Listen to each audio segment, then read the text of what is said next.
Welcome to the Slop Temple. We pray this video helps. In this video, I will explain how to play 7 Days to Die experimental builds.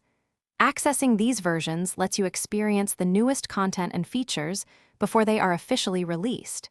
It is an exciting way to see what is coming next, but remember that these builds are still under development.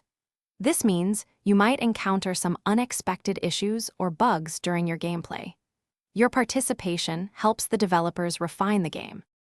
To begin, open your Steam library and locate 7 Days to Die. Right-click on the game title and select Properties from the menu.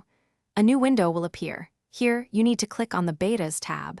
From the drop-down menu, select the Experimental branch. Steam will then download the necessary files, which might take a few minutes depending on your internet speed. This process is straightforward and usually takes less than 1 minute to initiate. When you launch the game after opting into the experimental branch, it is crucial to start a brand new game save.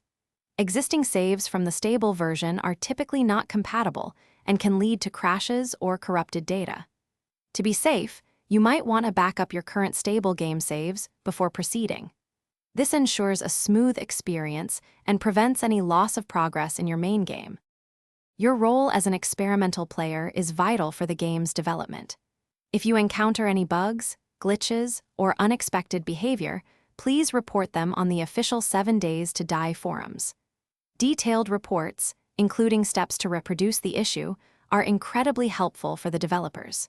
Your constructive feedback directly contributes to refining the game and making future updates even better for everyone. Thanks for watching. Consider subscribing if we helped you.